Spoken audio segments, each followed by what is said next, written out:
السلام علیکم ورحمۃ اللہ وبرکاتہ۔ محترم ناظرین، امید ہے کہ آپ حضرات خیر و عافیت سے ہوں گے۔ اللہ تعالیٰ آپ کو سدا سلامت رکھے، صحیح سلامت رکھے اور صحت تندرستی عطا فرمائے۔ اور دعا کیجئے جو لوگ بھی بیمار ہیں گھروں میں، اسپتالوں میں، اللہ تعالیٰ سبھی کو شفائے کلی عاجلہ مستمرہ دائمہ نصیب فرمائے۔ اور جو لوگ بھی حج 2023 میں جانا چاہتے ہیں اور تیاریوں میں مصروف ہیں، اللہ تعالیٰ ان کے لیے آسانیاں پیدا فرمائے۔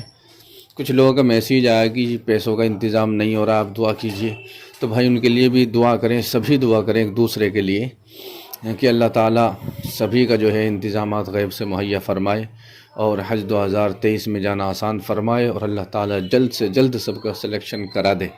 آپ حضرات آمین کہہ سکتے ہیں، کومنٹ میں بھی کہہ سکتے ہیں، ویسے بھی کہہ سکتے ہیں۔ بہرحال آج جو میں آپ کو ایک بہت ضروری جانکاری دینے جا رہا ہوں جو اب تک کسی یوٹیوبر نے نہیں دی ہوگی، تو اس لیے میری آپ سے گزارش ہے کہ ویڈیو کو لاسٹ تک دیکھیں اور ایک ایک بات دھیان سے سنیں، ورنہ ایسا بھی ہو سکتا ہے کہ شاید آپ کا حج نہ ہو اور آپ کے سارے پیسے بھی بیکار جائیں۔ اس لیے ضروری بات دھیان سے سنیں۔ آپ کے سوالات بھی بہت زیادہ آئے ہیں، انشاءاللہ ان کا بھی جواب دینے کی کوشش کروں گا، لیکن پہلے جو ضروری بات مجھے بتانی ہے وہ اب میں آپ کو بتا رہا ہوں۔ ایک بات پہلی یہ ہے کہ حج کمیٹی آف انڈیا سے جن لوگوں نے قربانی کے بارے میں یس کر دیا ہے یا نو کر دیا ہے، اس کے یس کرنے کے کیا نقصان ہے اور نو کرنے کے کیا فائدے ہیں، اس کے اوپر میں مکمل ویڈیو بنا چکا ہوں جو میں نے صبح 8 بجے راہ تربیت چینل پر اپلوڈ کر دی ہے۔ آپ وہاں جا کر اسے دیکھ سکتے ہیں یا ویڈیو کے ڈسکرپشن میں نے لنک دے دیا ہے، آپ وہاں سے بھی اسے جو ہے دیکھ سکتے ہیں۔ وہ تو آپ وہاں سن لیں کہ یس کرنے کے نقصانات اور نو کرنے کے فائدے، تو وہ آپ وہاں سن لیں گے، اس کے بارے میں تو میں اب بات کرنا نہیں چاہتا۔ لیکن دوسری بات جو مجھے قربانی کے متعلق ضروری بتانی ہے جو میں نے اس ویڈیو میں نہیں بتائی، وہ یہ ہے کہ ایک حاجی کو 2 قربانی کرنی ہوگی۔ جی ہاں، آپ سن کر چونک گئے ہوں گے کہ 2 قربانی کیوں کرنی ہوگی؟ جب میں اکیلا حج کو جا رہا ہوں تو ایک آدمی پر ایک ہی قربانی ہونی چاہیے، 2 قربانی کیوں؟ جی ہاں، مسئلہ کچھ ایسا ہی ہے، اور یہ حدیث کا مسئلہ ہے، میرا مسئلہ نہیں ہے۔ آپ اگر حج کو جا رہے ہیں اور آپ وہاں جا کر حج کی قربانی کر رہے ہیں تو وہ ایک آپ کی حج کی قربانی ہو گئی، لیکن آپ کے اوپر جو ہے قربانی واجب ہے جو آپ ہر سال گھر پہ رہ کے کرتے ہیں، وہ بھی آپ کو کرنی پڑے گی۔ حج کی قربانی جو آپ نے کی ہے اس سے آپ کے اوپر جو قربانی واجب ہے ہر سال والی، وہ نہیں اترے گی، وہ آپ کو الگ یہاں ہندوستان میں ہی کرانی پڑے گی، اور حج کی قربانی آپ کو وہیں کرنی پڑے گی۔ تو آپ جب یہاں سے حج سے جائیں تو کسی جانور کا انتظام کر کے جائیں، یا پھر آپ پیسے دے کر کے جائیں کہ بھائی میری طرف سے قربانی کر دینا بقرعید میں۔ یہ آپ کی یہاں کی قربانی ہے جو آپ ہر سال کرتے ہیں، یہ آپ کے اوپر واجب ہے۔ حج والی قربانی سے اس کا کوئی لینا دینا نہیں ہے۔ حج کی قربانی حج کے ارکان میں سے ہے، وہ آپ کو الگ کرنی پڑے گی۔ جی ہاں، اگر آپ کو یہ بات صحیح نہیں لگ رہی ہے اور آپ کو ڈاؤٹ ہے تو آپ کسی بھی مفتی صاحب کے پاس جائیے اور جا کر کے آپ ان سے مسئلہ دریافت کر سکتے ہیں، اور اگر جو میں نے بتایا اس کے خلاف ہو تو آپ جو ہے مجھے بھی بتائیں تاکہ میری بھی اصلاح ہو، لیکن میں تو آپ کو بتا رہا ہوں کیونکہ میں اچھی طرح سے جو ہے اس مسئلے کو سمجھ کر بلکہ خود جو ہے اس پر عمل کر کے میں آپ کو بتا رہا ہوں۔ کہ جب میں حج 2019 میں گیا تھا تو ہم باقاعدہ میں نے 1.5-2 مہینے تک ٹریننگ لی۔ حج میں جانے سے پہلے آپ کو بھی لینا، عید کے فوراً بعد جو ہے ٹریننگ دینی شروع ہو جاتی ہے ہر شہر میں۔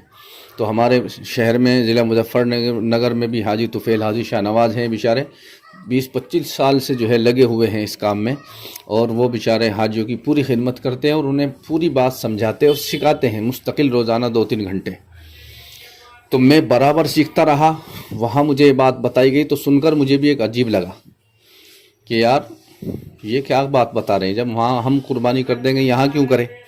تو اس کے بارے میں جو میں نے مفتی صاحب سے تحقیق کی تو پتہ چلا کہ وہ تو حج کی قربانی ہے، وہ آپ کو کرنی ہی ہوگی، اور یہاں کی قربانی بھی آپ کو کرنی پڑے گی۔ تو پھر ہم دونوں گئے تھے، ہماری اہلیہ بھی اور میں بھی، تو ہم نے پھر جو ہے دونوں نے انتظام کیا، یہاں جو ہے 2 جانور خریدے، 2 حصے کے ہم نے یہاں پیسے دیے، جانور خریدا، اور پھر جو ہے ہم نے وہاں جا کر حج کی قربانی الگ کی۔ تو آپ یہ ذہن میں رکھیں کہ آپ کو وہاں بھی قربانی کرنی ہے اور یہاں بھی قربانی کرنی ہے۔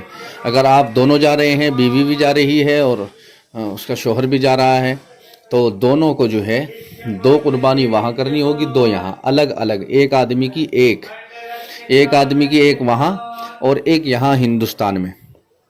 تو یہ آپ کو کام ضرور کرنا ہے۔ یہ میرے ذہن میں بات آئی کہ شاید لوگوں کو نہیں پتہ ہوگا، بتا دینا چاہیے، اس لیے میں نے اسے ضروری سمجھا۔ تو اگر یہ جانکاری آپ کو اچھی لگی ہے تو آپ جو ہے دعا دے سکتے ہیں، اور دعا میں مجھے ضرور یاد رکھنا۔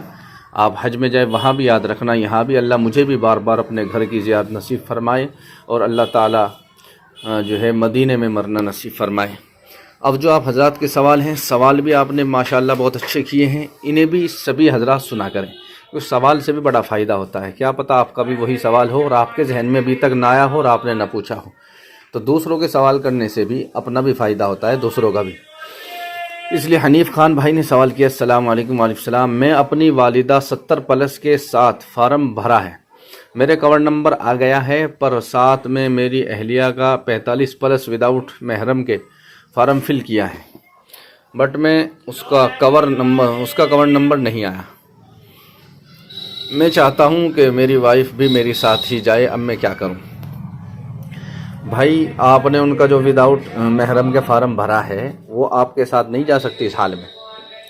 یہ حج کمیٹی آف انڈیا نے الگ سے ان کا وہ بنا دیا ہے، ایک گروپ بنا دیا ہے کہ جو عورتیں ایسی جا رہی ہے جن کے ساتھ میں محرم نہیں ہے، وہ اکیلی جا رہی ہے، تو وہ سب ایک ساتھ ہوں گی اور وہاں ایک بلڈنگ میں انہیں ٹھہرایا جائے گا، ان کا مستقل الگ انتظام کیا جائے گا۔ تو یہ آپ نے ان کا جو فارم الگ سے بھروا دیا ہے، یہ آپ نے بڑا غلط کر دیا ہے۔ یہ آپ کے ساتھ کسی بھی طرح نہیں جڑ سکتی، آپ کی فلائٹ بھی الگ ہوگی، روم بھی، بلڈنگ، سب کچھ الگ ہوگا۔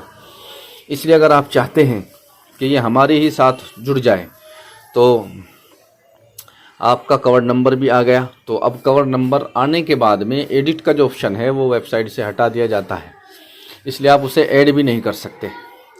تو اب تو آپ کو جو ہے حج کمیٹی حج ہاؤس میں جانا چاہیے اور وہاں جا کر ان سے درخواست کرنی چاہیے کہ جی اس طرح معاملہ ہے، میں اسے جوڑنا چاہتا ہوں، تو وہ آپ کا مسئلہ بالکل حل کر دیں گے۔ دوسرا راستہ یہ ہے کہ آپ جو ہے اپنی آئی ڈی کو لاگ ان کر کے، اور اس میں جو ہے اگر گروپ ڈیلیٹ کا آپشن آ رہا ہو تو آپ گروپ ڈیلیٹ کر کے دوبارہ سے اپلائی کریں، تو ساتھ میں جو ہے اپنی بیوی کو بھی جوڑیں اور 70+ والوں کو بھی جوڑیں اور خود بھی اس میں جوڑیں، 3 آدمیوں کا آپ کا ایک گروپ ہو جائے گا اور آپ انشاءاللہ سارے ایک ساتھ چلے جائیں گے۔ اسی طرح سے اقبال شیخ ہیں، انہوں نے کہا السلام علیکم وعلیکم السلام ورحمۃ اللہ وبرکاتہ۔ We can cooking in Aziziyah نوٹ مکہ مدینہ۔ بھائی اس سال کیٹاگری جو ہے وہ عزیزیہ ہی ہے، عزیزیہ کے علاوہ دوسری کیٹاگری کو، گرین کیٹاگری کو ختم کر دیا گیا ہے، اور آپ جو ہے عزیزیہ کیٹاگری میں کھانا بنا سکتے ہیں۔ اس کے اوپر بھی مکمل ویڈیو بنا چکا ہوں، راہ تربیت چینل پر جا کر آپ دیکھ سکتے ہیں۔ مکے میں کھانا بنا سکتے ہیں، نہیں بنا سکتے، وہ پوری ڈیٹیل میں نے اس میں بتا دی ہے، باقی مدینے میں آپ کھانا نہیں بنا سکتے۔ اسی طرح سے ناظر حسین بھائی ہیں، انہوں نے السلام علیکم ورحمۃ اللہ وبرکاتہ۔ وعلیکم السلام۔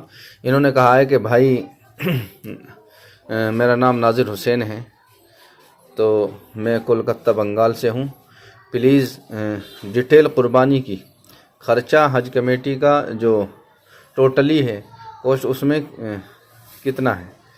بھائی یہ تو مجھے پتہ نہیں ہے کہ حج کمیٹی آف انڈیا قربانی کے آپ سے کتنے پیسے لے گی اور کتنے اس میں سے کاٹے گی، کیونکہ جو قسطیں آپ جمع کرو گے اسی میں سے ہی کٹے گی، اس لیے مجھے اس کے بارے میں علم نہیں ہے۔ اسی طرح سے پلیز سید نسرین بہن نے کہا ہے کہ پلیز ویڈیو بنا کے اپلوڈ کرنا، ہیئر آئل بھی لگا سکتے ہیں کیا؟ جی ہاں، اس کے اوپر میں مکمل ویڈیو انشاءاللہ بناؤں گا کہ آپ کیا کیا چیز لگا سکتے ہیں، کیا نہیں لگا سکتے۔ یہ آپ نے بہت اچھا سوال کیا ہے، اور یہ چیزیں ایسی ہیں کہ ان کی وجہ سے آپ کے اوپر دم بھی پڑ سکتا ہے، اس لیے میں مکمل ویڈیو انشاءاللہ ضرور اس پہ آج کل میں ہی بنا کے پیش کروں گا کہ آپ کیا کیا چیز لگا سکتے ہیں، کیا کیا چیز استعمال کر سکتے ہیں احرام باندھنے کے بعد۔ ان کا سوال یہ ہے کہ احرام باندھنے کے بعد تیل، شیمپو وغیرہ، خوشبو، یہ ایسی چیزیں ہم استعمال کر سکتے ہیں نہیں؟ انشاءاللہ اس کے اوپر میں بہت جلد ویڈیو بناؤں گا۔ بس آپ میرے لیے دعا کرتے ہیں کہ میں اسی طرح آپ کی خدمت کرتا رہوں اور آپ کو جو ہے اچھی جانکاری دیتا رہوں۔ اسی طرح سے سید نسرین نے ایک دوسرا سوال کیا ہے کہ بھائی صاحب جو لوگ حج پہ جائیں گے وہ تو 40 دن